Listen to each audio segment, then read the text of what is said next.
Here's what we can do. We can take about 45 minutes to talk to our guest speakers here today. Spend about 40 minutes on our conversation. And then what we'll do is we'll open up the stage for all your questions, anything you want to share, any insights, any experiences that you've had in trying to build your brand in Web3.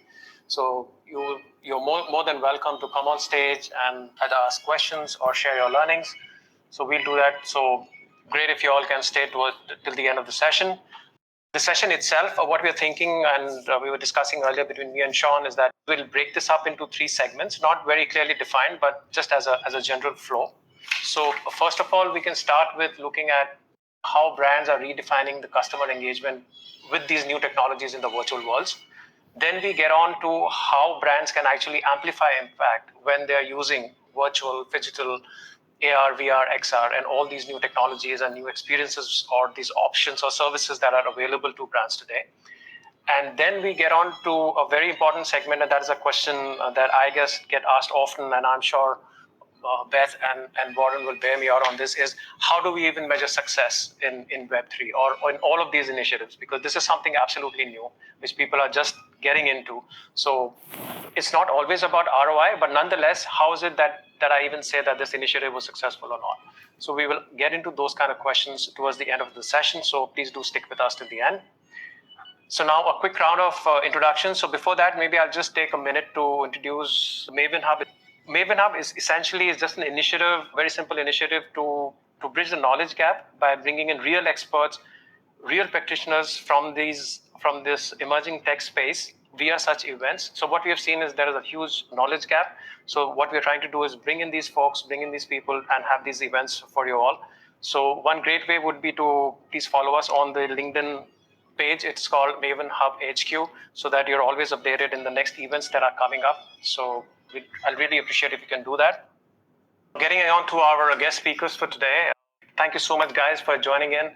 And Beth, thank you especially to you. So I know you just mentioned that you've been exposed to folks who have had COVID earlier, so I hope you stay safe. So thank you for joining in.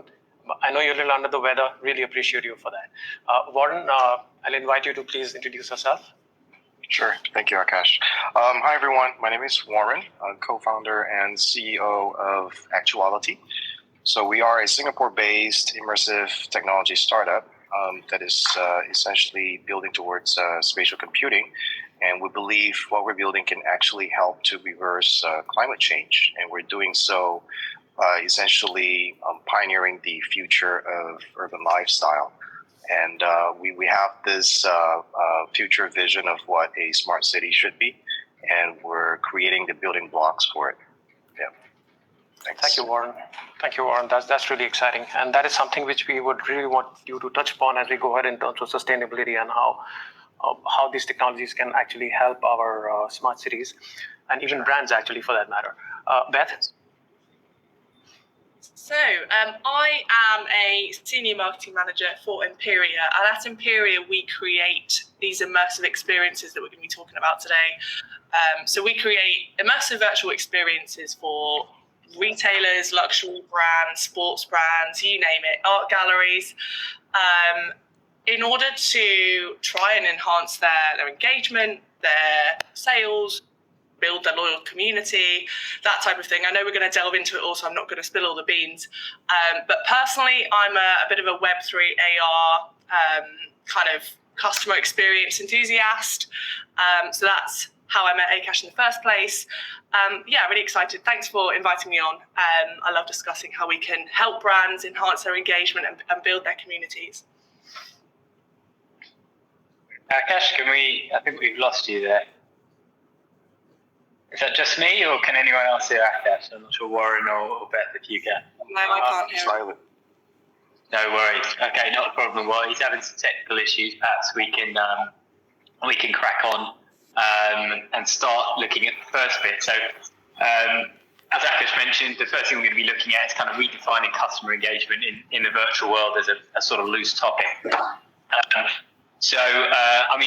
pass this on Warren. Perhaps if you want to start with this.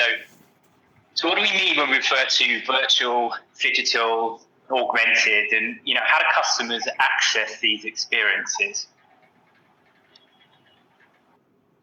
Well, as far as we're concerned, we always wanted to create something that has relevance back to the physical world.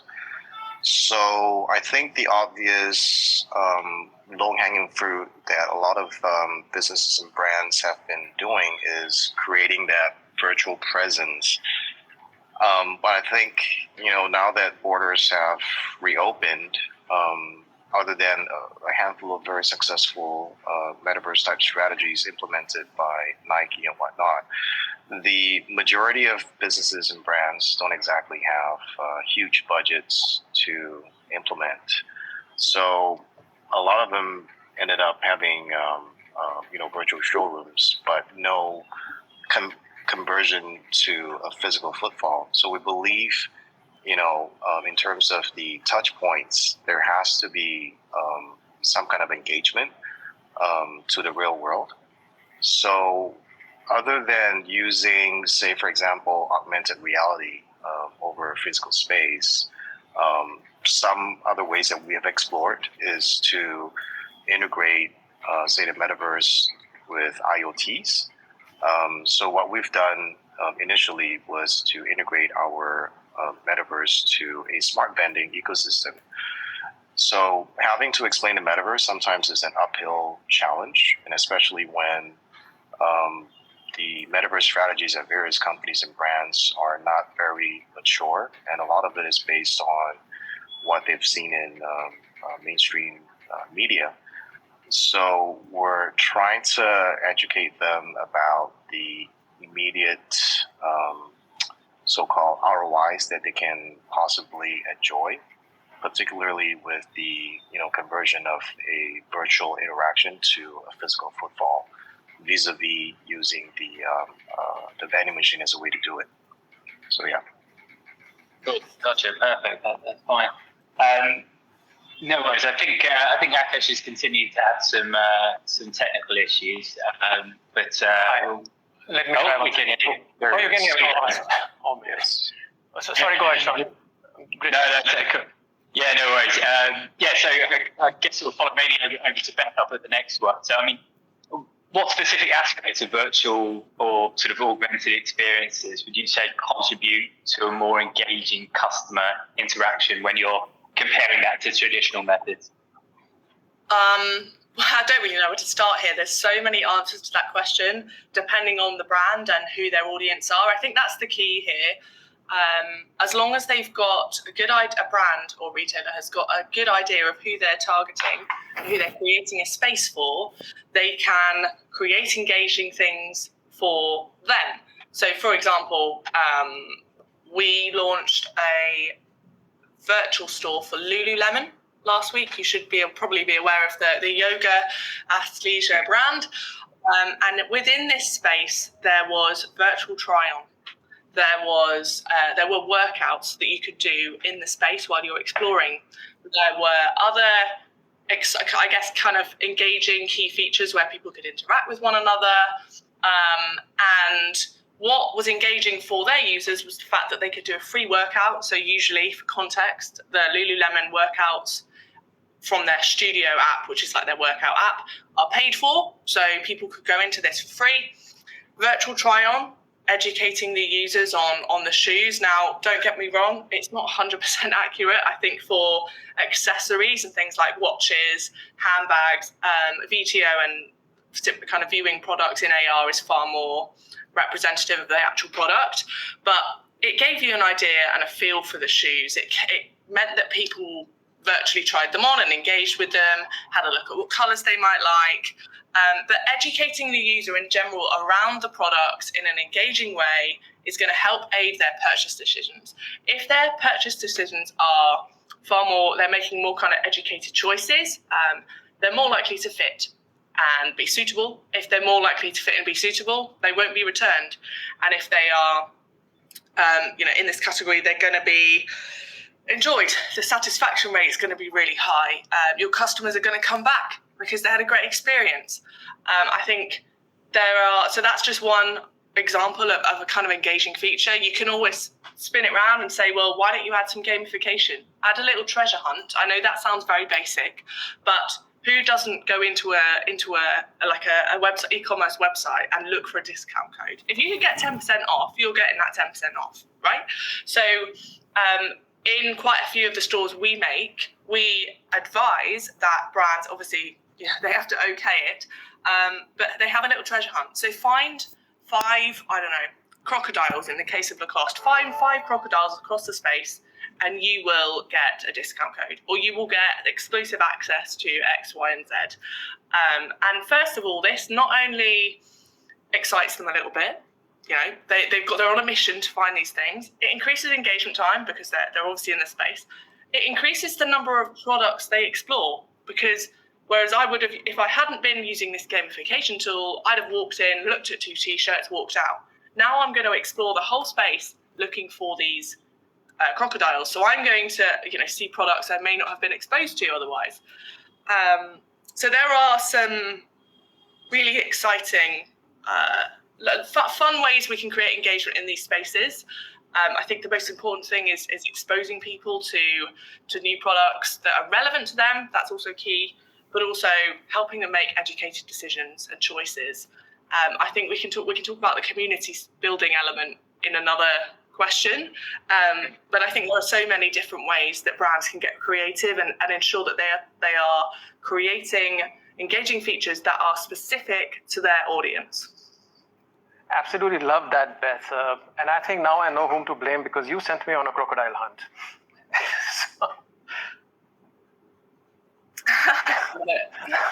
No, seriously. So that engagement really, really works, man. Absolutely, it does.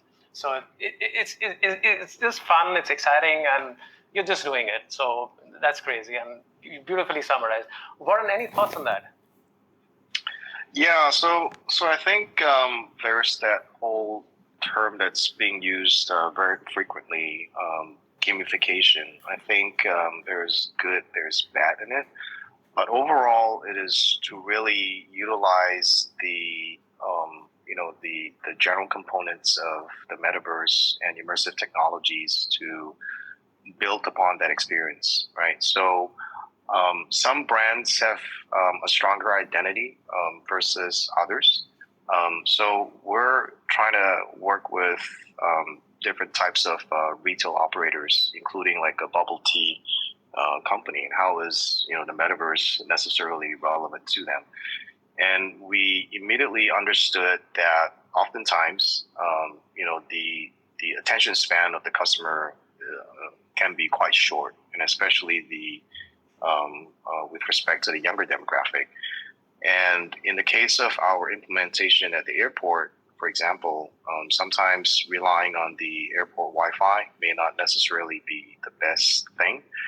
And also we have to take into account the various types of mobile devices that the travelers are using in the terminals.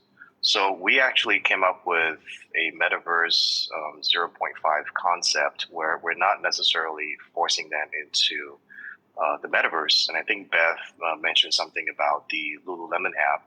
So we are actually introducing them to elements of gamification through a web-based hyper-casual gameplay, as well as things that they can easily win, free drinks, free snacks on their way to the departure gate.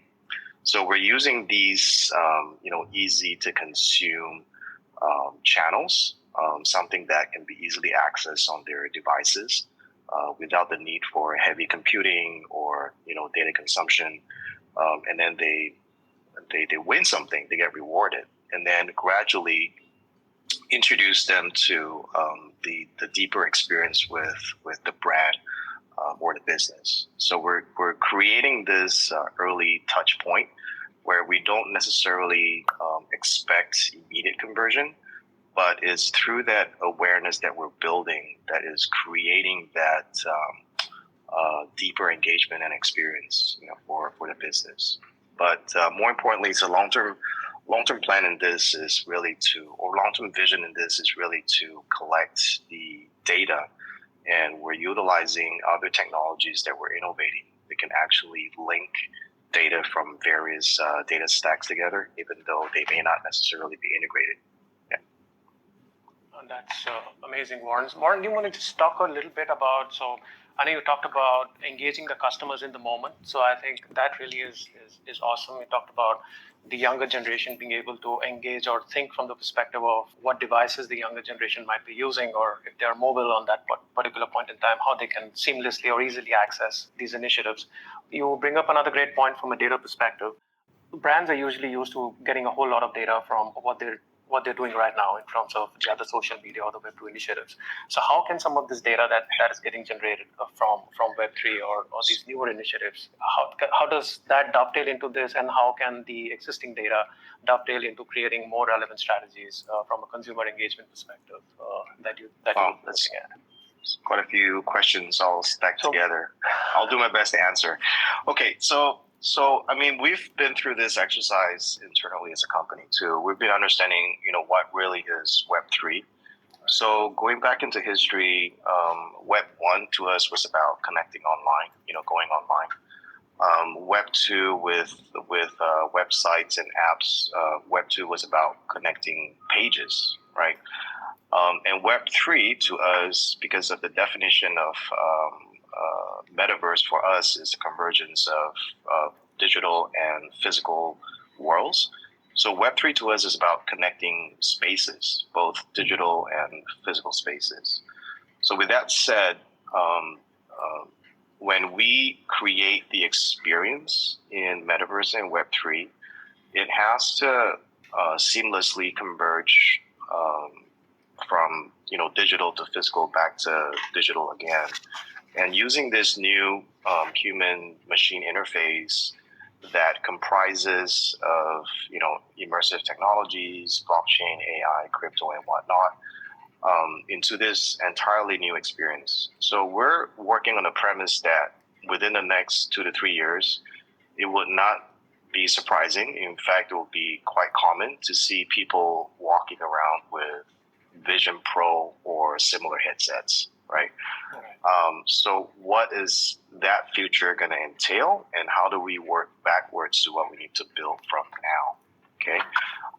And then also understanding that the current data management framework, computing framework, is moving towards where telephone switchboards was, back in the day.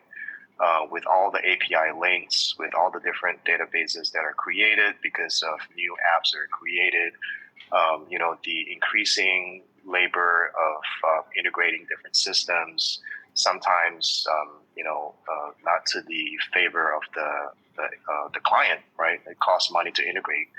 And then you have all these things that you need to start building and wrap around and stuff like that. So our current computing framework is causing a lot of obstacles and friction now, to the point where so much resources are consumed by data centers.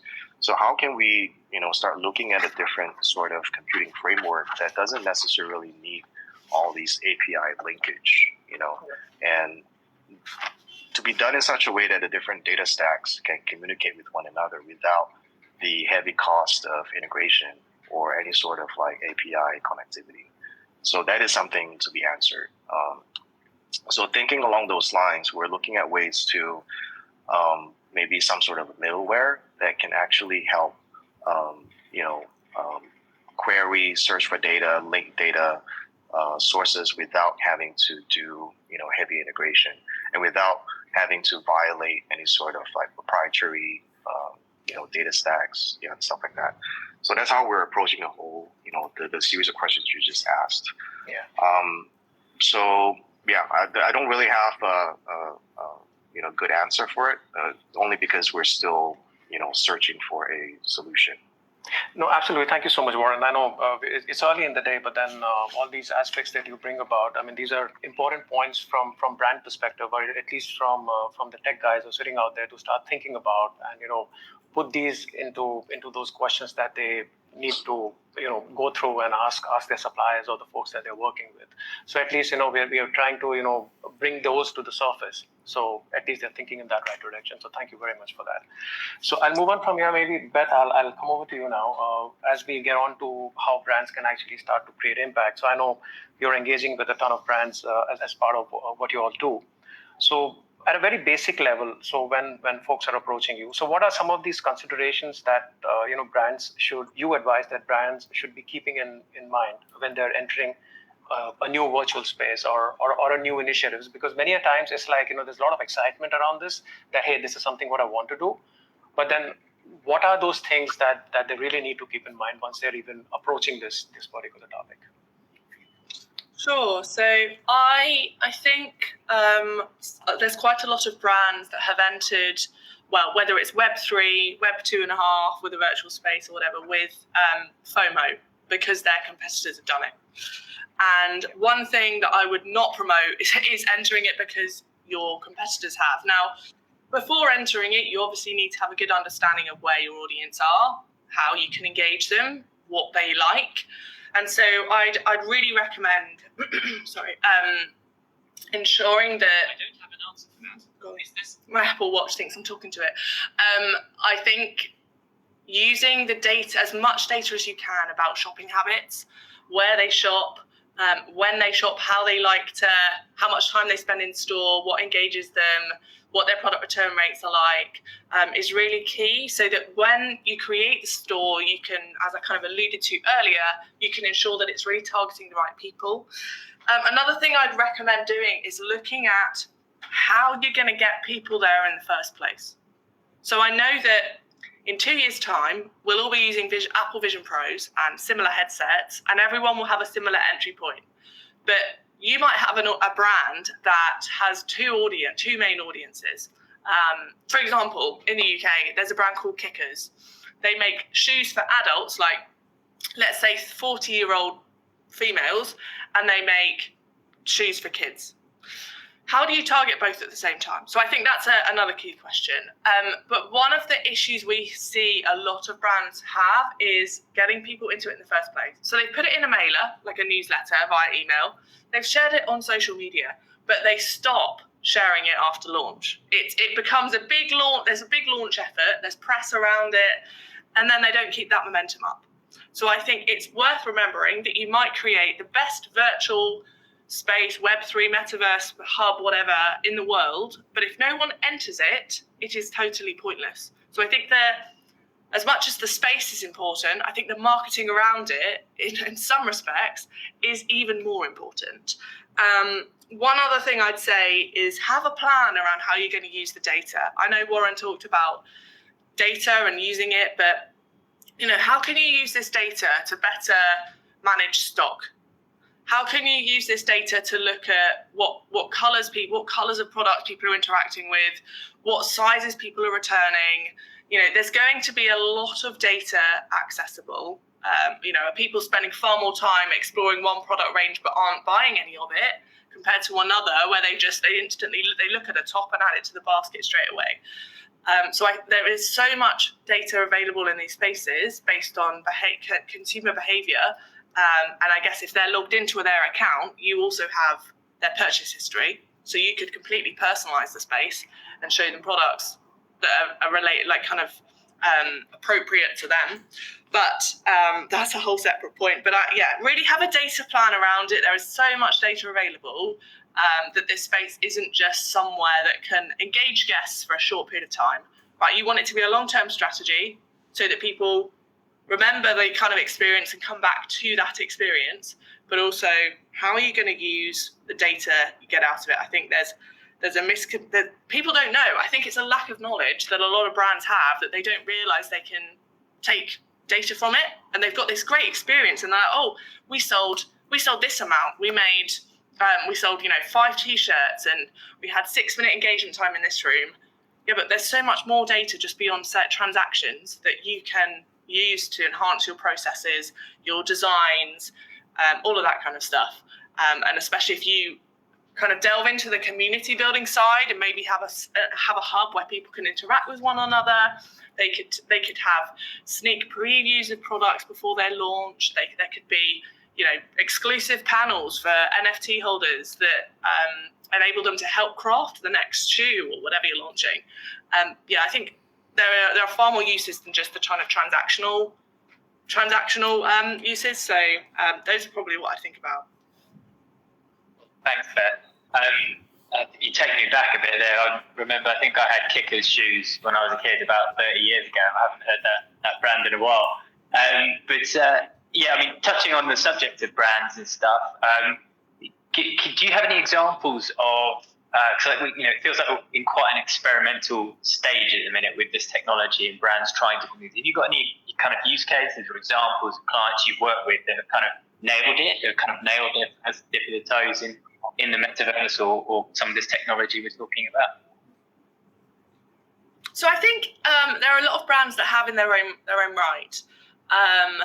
Lacoste are on their second virtual experience, and they've both of them, the first and second iterations, have got NFT access only spaces. So they're really trying to tap into that kind of loyalty element, bring people back, showcase new launches, that kind of thing.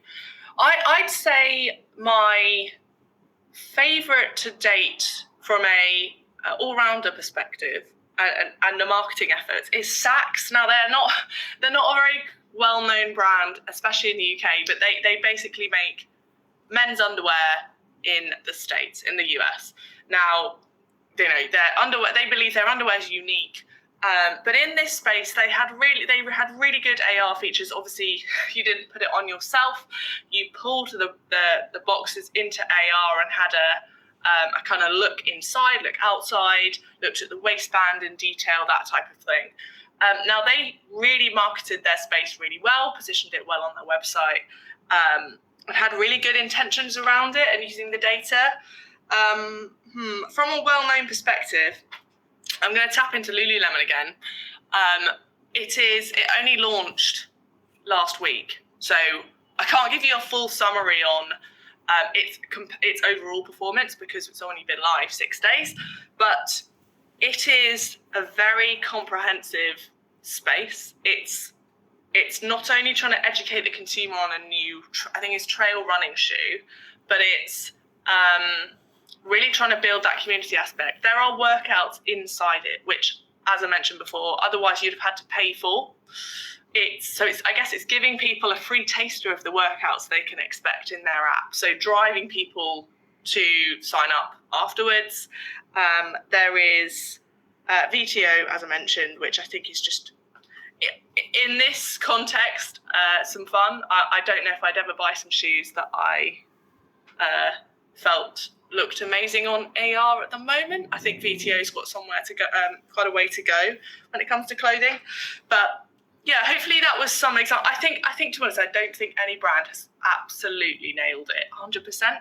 They've all done different things based on their audiences, but I guess that's part of the whole the Web3 space and audience, the lack of audience knowledge right now. Like I don't think any of my friends have any idea what VR, AR, Web3 is. They might know what augmented reality is. They might, probably in the context of Snapchat, but that's it. And I think in order for brands to be able to fully, launch something that's absolutely perfect, we need mass adoption to occur first so that they can nail it, but also the audience can.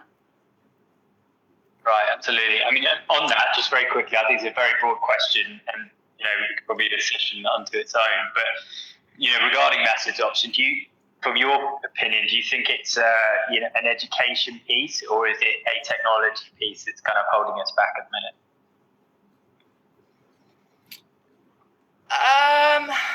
I'd have said a bit. Sorry, was that to Warren? I was actually to you, but happy for either of you to say that one. Yeah. I'd have said a bit of both. At the moment, I think it's semi-up to brands to be educating consumers on Web3, virtual spaces, and that type of thing, because consumers are not going to go out of their way to learn about it. So they almost need it spoon-fed, and who better to ask to share the message than their favourite brands. But I think it really is an educational thing. I think when the Vision Pro launches, I think that will really help aid mass adoption here and that kind of fill the gap. But I think it's a real lack of kind of understanding, and a lot of people I talk to about what I do, they're like, why? why would I bother if I could just go, onto their e-commerce site and search around? And I think it's just a lack of understanding, from my opinion. But yeah, and it will take time to educate them. Yeah, and I'm with you there. Warren, do you want to jump in and what's your thoughts on that, the mass adoption piece? I mean, we're talking about a lot of like established brands that already have their own customer base. So I see the metaverse and Web3 more as a digital transformation journey. So they should think about implementing it within their business and revenue model so that they start with their own customer base. And, I'm sure they have a lot of data about their existing customers from existing systems and channels that they're already using. And when they start implementing Metaverse and Web3, how does it compare to, what they have traditionally been doing? And then start tweaking their, long-term strategy and tactics from there.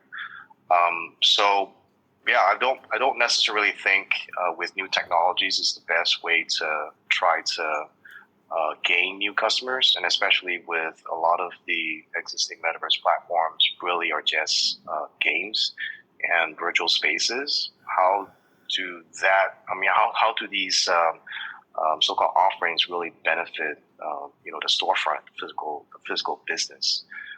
Because coming from Singapore, working with various government agencies and even institutions like the airport, at the end of the day, they sustain on the physical element. But they are wondering how to use Metaverse and Web3 to help enhance what they're already doing. So we cannot forget the physical element and what they already have, which is their existing customer base. I think that's a great point, Warren. Ultimately, it needs to tie in with what you do as a business or as an entity or as an institution. So before we go ahead, I would like to ask you to talk a little bit about, because you mentioned about smart cities, urban living, and sustainability. So maybe if you can introduce the audience towards that, and so that they can also start to think when they're building their initiatives. Now, they might be more from the brand side, or they're looking at building their own marketing initiatives. But what are some of those elements that you are focused on? And there might be some learning there for the folks that are here today.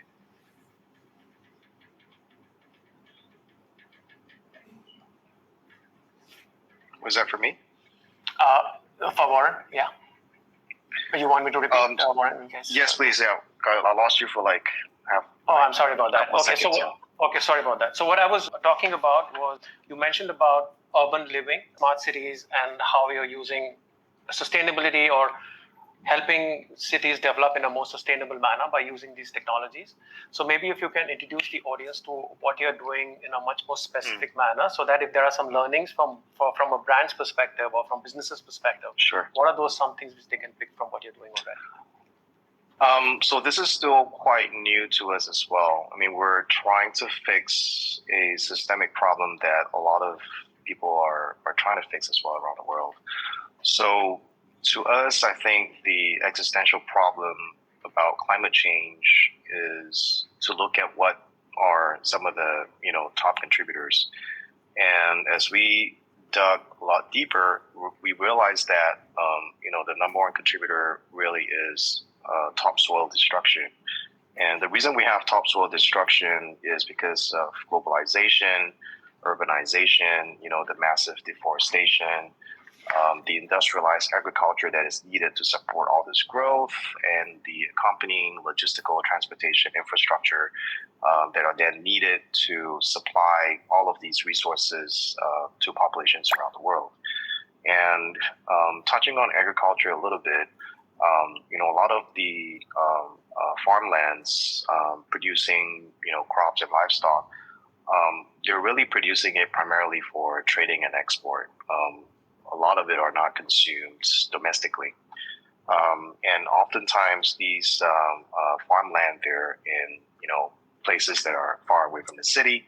So just to transport things to the port requires its own, logistical infrastructure, right? So it's a lot of resources consumed alongside with the land usage and, of course, the heavy carbon footprint.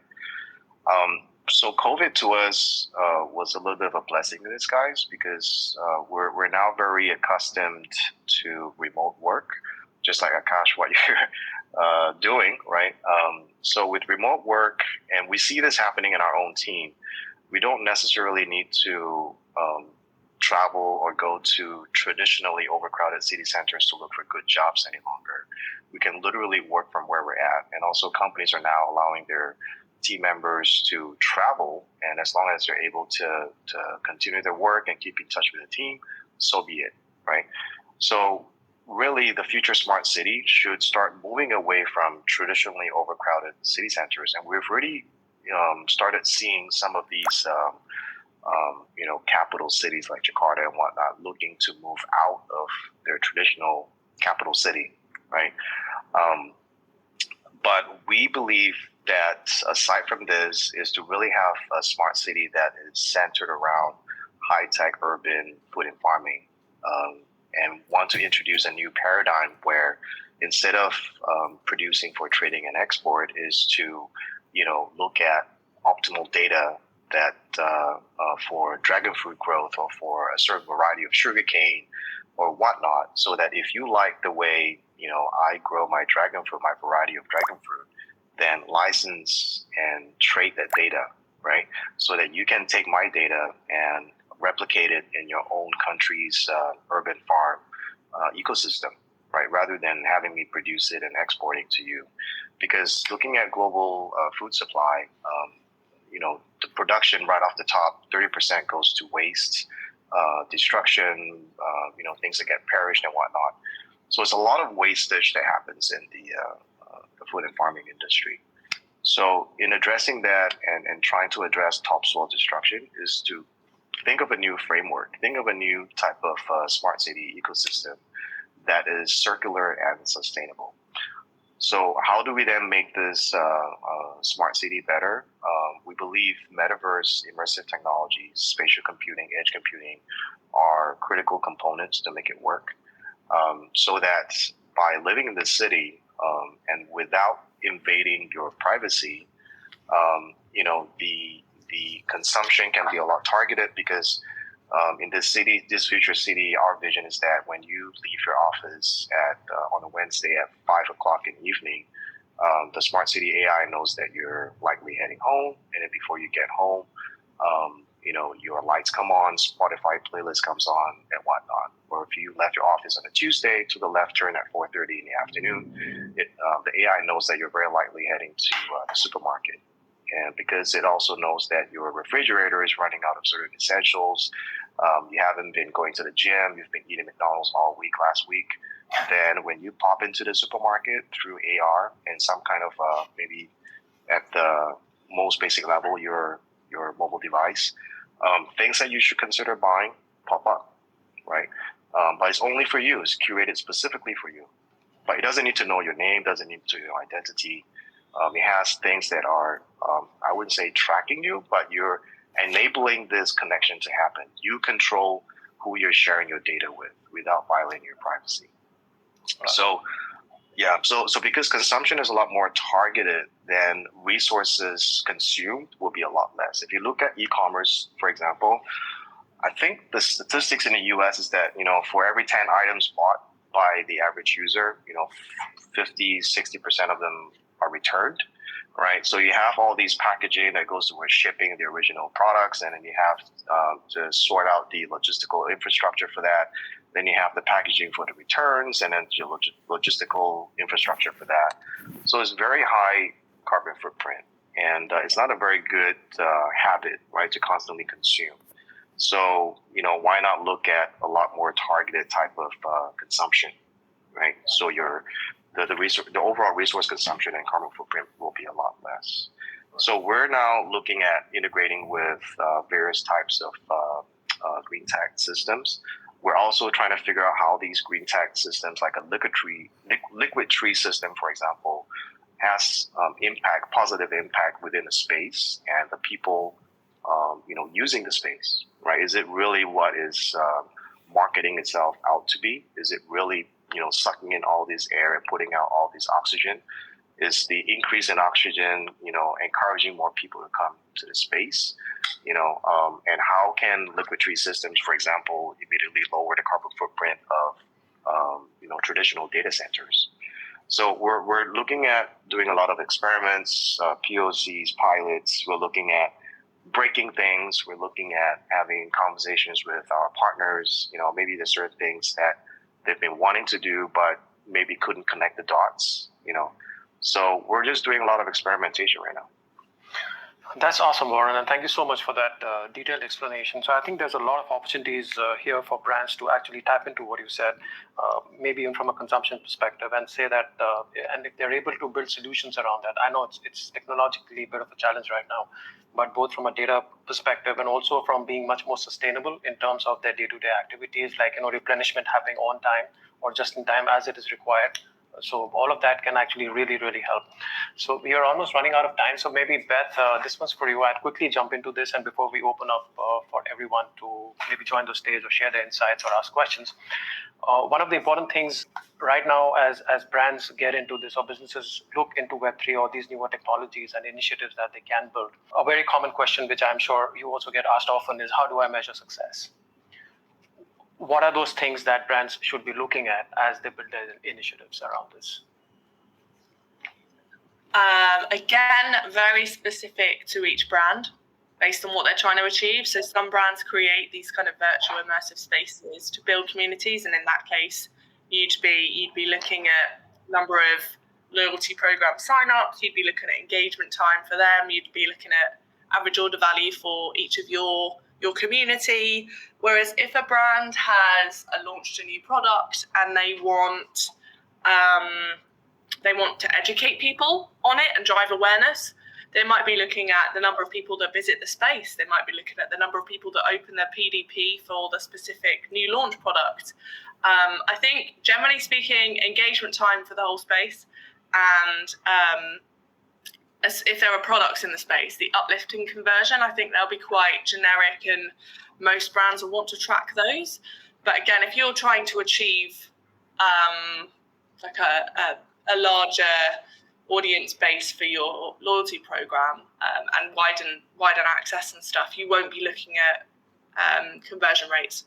You'd be looking at how big your community has grown to. So I definitely think it's not a one size fits all, and don't just copy your competitors. Really look at what you're trying to achieve and look at some KPIs and data points that you can pull that will show how you look at whether you reach those or not. I'd keep engagement time across most. You want to know how long people are spending in the space. Is the space too big? Is the space too small? So if you don't use that engagement time data to actually manage your own product, you can use it to help build a better second iteration.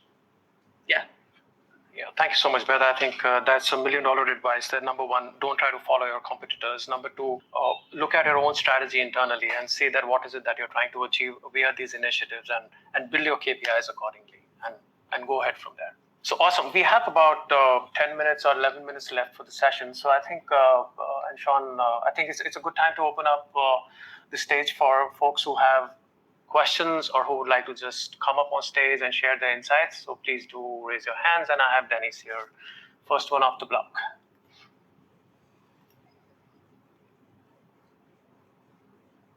Hey guys, thanks for having Dennis, me. welcome.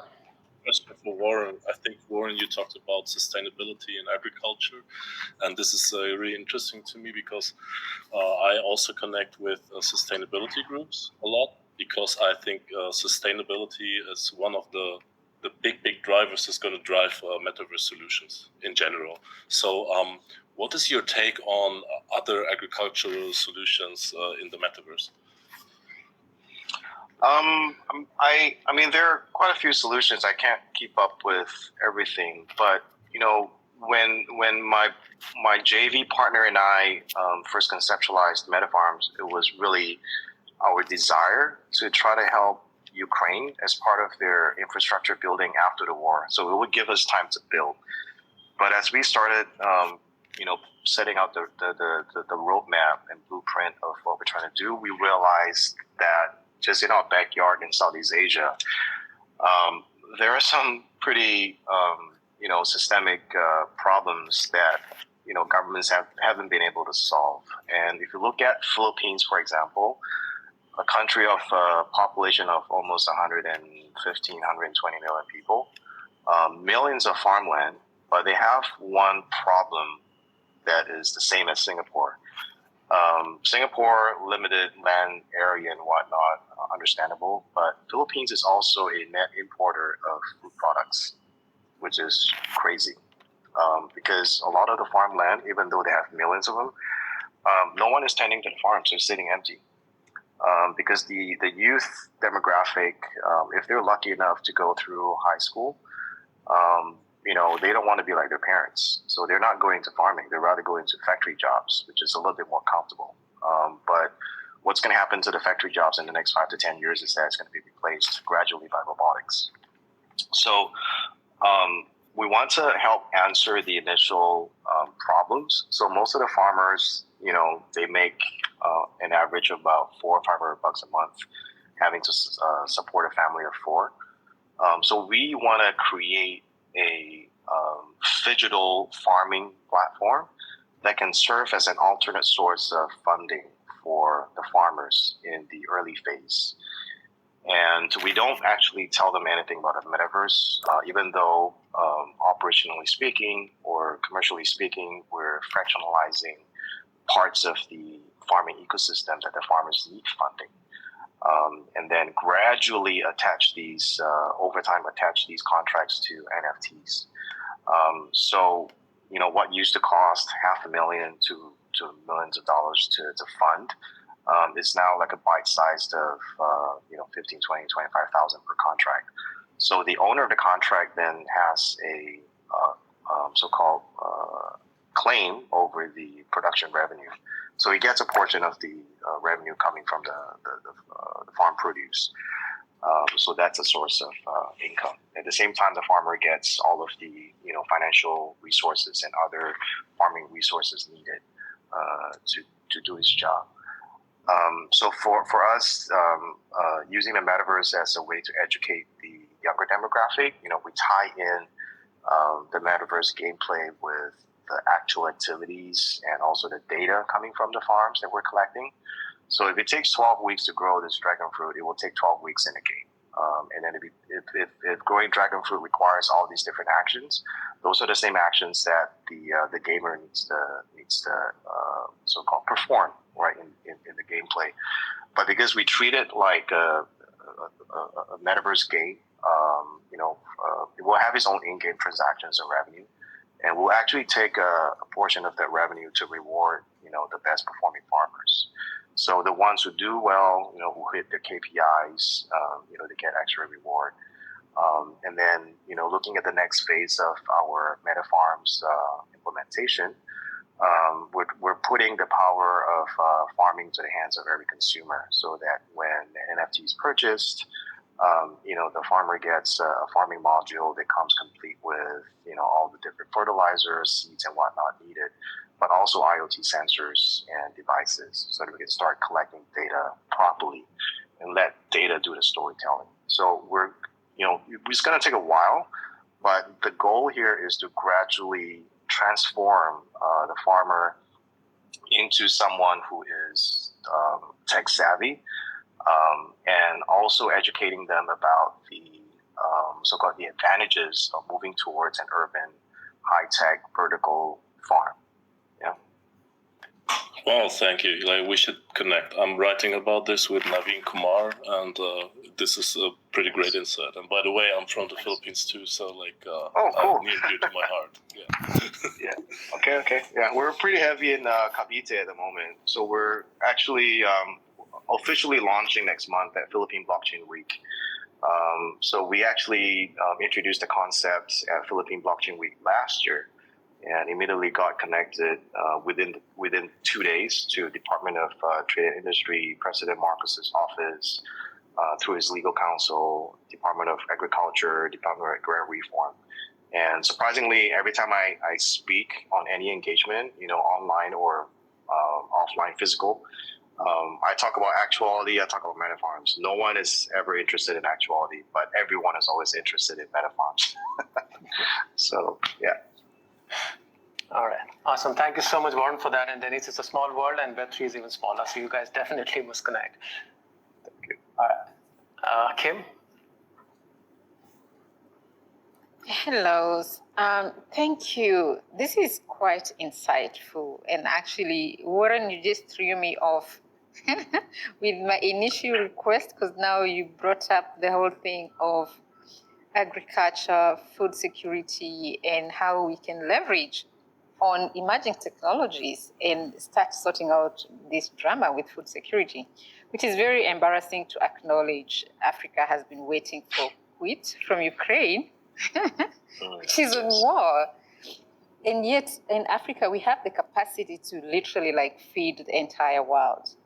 But do we know what we need to do? Do we have tech resolved? Are we collecting data? I mean, there's just so much. I don't want to bore you with those stories, and I don't want to bring sub stories on this. My humble request, and thank you, Akash, for hosting these great people. Do you guys have a platform? Because now with the skills, the knowledge, the discussions that are going on here, it's actually got me thinking, can I get Minister so on this platform? Can I get this policymaker? Can I get this CEO? I mean, audios, LinkedIn does not retain the content. Either my appeal, you host something that we can get a lot of many other people coming on board to listen, or you tell us where we can constantly follow you. You have books you've written, you have other webinars that we could share with the rest of the world. I mean, literally, I listened to each one of you and I went like, so-and-so should be in this room. So-and-so should get this information. This is something we can resolve a lot of global issues. You speak about smart cities, you speak about rural-urban migration. There's just so much. The world is in a crisis, and you guys seem to have solutions that we need. So thank you so much. I'm connecting with each one of you, and I'd love to know how else we can get your conversations scaled up for policymakers. A lot of them don't know what to do. You guys seem to be getting it right. Thank you very much. Cheers. Thank you so much, Kim, for those kind words. And maybe Warren and all of us need to connect separately, and maybe we can have another session where we can bring in the folks who are really, really required to be in here and take this initiative further. So thank you so much for your kind words. Looking forward. Alec, all yours. Sure. Hi, can you hear me? Yes, we can. Thank you so much. I think it was a very insightful session. I really, really love certain anecdotes and what Warren recently brought up about globalization, sustainability. So my question is regarding, while we are all talking about metaverse and there's a lot of interest, and I think Beth had brought that up, that a lot of brands coming into this metaverse because of FOMO, which just seem to be dying down now, and a lot of utility-based projects are coming up. So my question is to both, Warren, or rather all three of the panelists, Sean, Beth, and Warren, is that in your experience, when you go and pitch an idea either to a brand or a government agency or an agricultural, land to convert and use metaverse as an enabler for sustainability, profit, obviously, because businesses want to have profits out of it. What are the core challenges that you hear from them? Is it knowledge? Is it finances? What else? I want to hear your thoughts on that. Thank you. I guess I can start first. So I think some of the challenges that I face is that my conversation is not necessarily with the final decision maker. So oftentimes, if with a big organization, it's kind of like what Beth said, FOMO situation occurring. The next closest competitors are doing it, so they have to do it so they can check off their KPI that they have this done, right? So that's one of the challenges. So because we run into this situation, that also means that the long-term sustainability of this metaverse implementation or Web3 implementation is not going to be a long-term one, right? So which means when they're considering including this in their overall business model, oftentimes it's not a critical component, or there's no long-term strategy being put in place. So I tend to try to work with companies that are trying to solve a problem, and existing technologies are pretty much stretched to the max, and the only way to move forward is implementing, new technologies like metaverse and Web3. So I kind of start a conversation about solving problems first, not necessarily pushing, any idea or concept or product. Yeah. Cool. I think that's the way to go. Yeah, if we lost Beth there. Sean, I'm sorry, Beth had to drop out because she had a hard stop. So we are just about 2 minutes over time. Warren, you have a few minutes more. If you have, then we can continue for another couple of minutes. All right. Thank you so much for that. Alec, do you have anything or? No, I'm good. Thanks, Warren, for your answer. So cool. Thank you so much, Alec. Thanks. Yeah. Thank you. Hey, Andreas, you're all yours. Hey, thank you. Thank you for everything. So I'm a developer. I'm the chief of a small developer team focused on the Web3. We provide the apps, we provide smart contracts and so on. So my question is a general one. How do you expect to onboard new people into this world? I'm asking from a general point, so have information and so on, but also technically speaking, do you expect the people that are joining this world to have a Web3 wallet or just using a sort of intermediate layer that connects the people to the blockchain in some way? So that's my main question. So yeah, those are same questions we're trying to answer, and also we're in the midst of experimenting. So we want to make it easy, and sometimes a business may not necessarily have tech-savvy younger customers. They may have like middle-aged, maybe a little bit older. They don't even know what a crypto wallet is, not to mention MetaMask.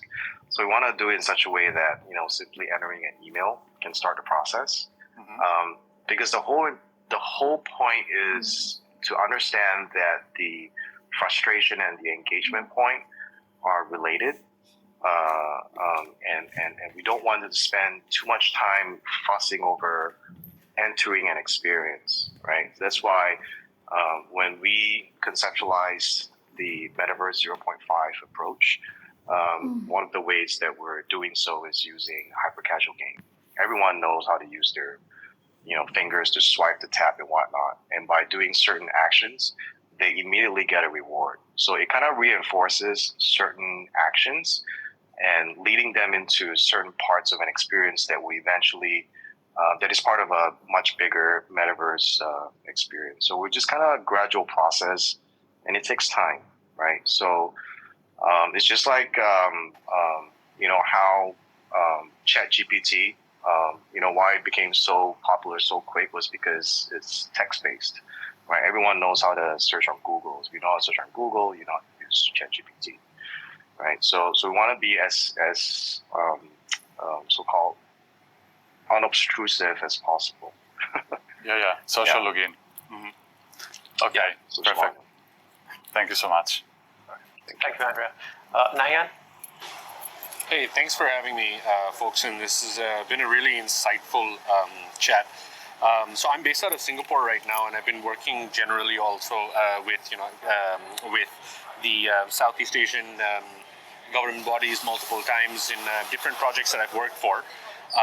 And I felt very interestingly that newer ideas, specifically, let's say whenever it comes to like your blockchains and your your newer projects, even if they might fit into their long-term vision, it's always received at a very I guess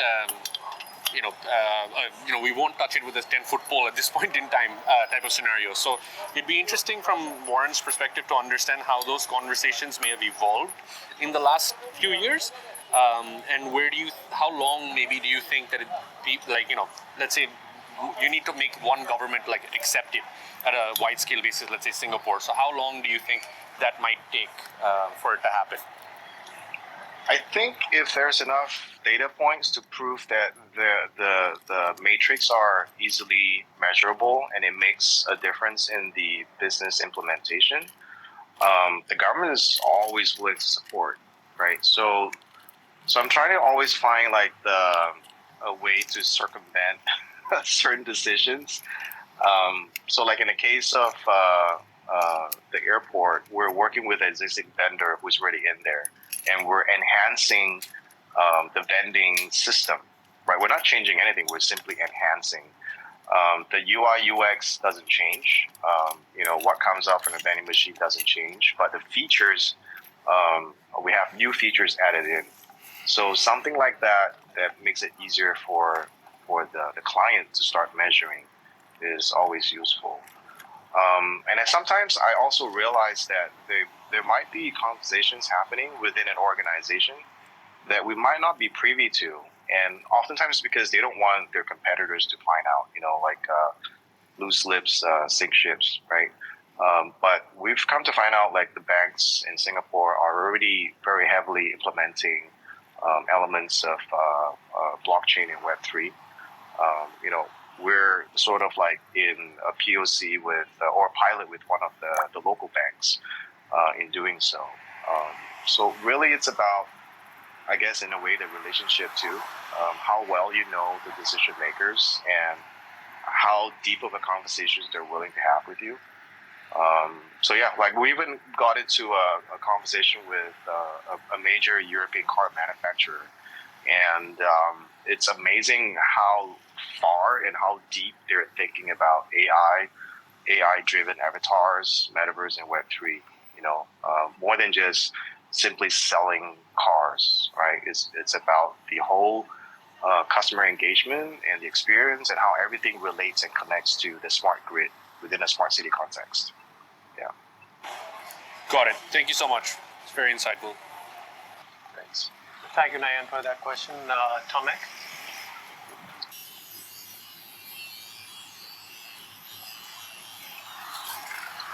Adil, you want to go in, please? I think Tomek might be having some issues.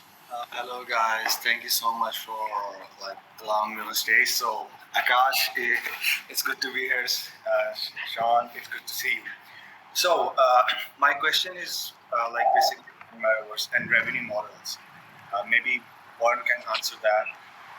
So I have been searching and writing about metaverse crypto blockchain for like a few years now, and I have yet to see a very amazing business model. Like I'm talking about metaverse platforms because I have seen a dozen metaverse getting all the hype, but in the end they were not getting proper revenues, and some of them also shut down their businesses. Special is actually doing good, but Warren, can you please answer this question? Like how many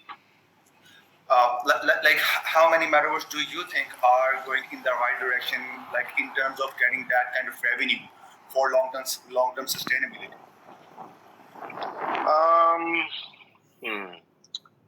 I really don't know the answer to that question. I think if you are referring to metaverse with the likes of Fortnite, Roblox, I think to some extent it is helping the businesses that have decided to be in there generate revenue in terms of what those platforms are good at doing. So Fortnite, doing your concerts, events, massive engagement because of the massive user base. Same thing with Roblox, for example, just because of the sheer size of their user base. If enough marketing dollars is spent and also awareness created, it's not unlikely that they won't be able to make enough revenue. But I think, bro, I'm sorry to interrupt. I'm not talking about these brands because they already got billions in backing. Yeah, exactly. They got billions. I'm talking about new platforms, and I have seen they do not got proper business models like for long-term sustainability. Yeah. So I'm trying to create that differentiation, right? So I think a lot of those that were based on blockchain, blockchain-based games and whatnot, it's just that, right? A lot of them do not have that connection back into the real world. And oftentimes, the education is not very so-called expansive yet. So a lot of people are still very unfamiliar with the whole blockchain concept. And because of the unfamiliarity, decision makers are not willing to so-called implement, right? Because they feel there's too much risk.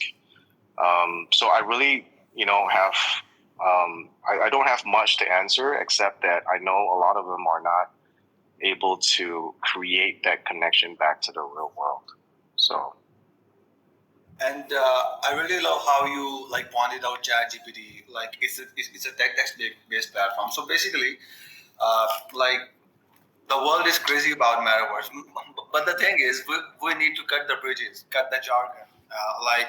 Everybody do not have a wallet. They do not know how to join. To be very honest, I personally do not attend a lot of events because I do not have that kind of time. So we need to create a proper, you can say, create a smooth, medium, seamless way to attend the events there. But yeah, it's great to be here, and thank you so much, Akash and Sean, for arranging this event. Thank you. Hey, thank you so much, Adil. Warren, maybe take one last question from Elvis. Sure. I know it's way over time. Thank you so much. Really appreciate that.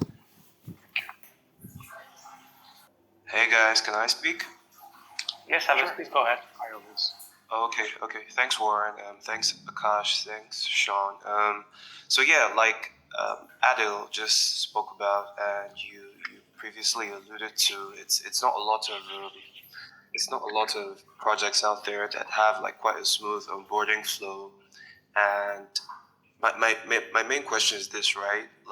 Is there any metaverse project right now? And when I say metaverse project, I mean something that's Web3 centric, or something that actually has a Web3 component. Maybe perhaps it uses some sort of connection with blockchain technology, right? Is there any one project out there that you feel has an actual seamless onboarding process? Because I think we've hammered on this. Everyone has hammered on the fact that the onboarding process is usually a little, difficult for the average person. Not everyone wants to have to connect a wallet to have access to an experience. Not everyone wants to, not everyone wants to be educated to try and,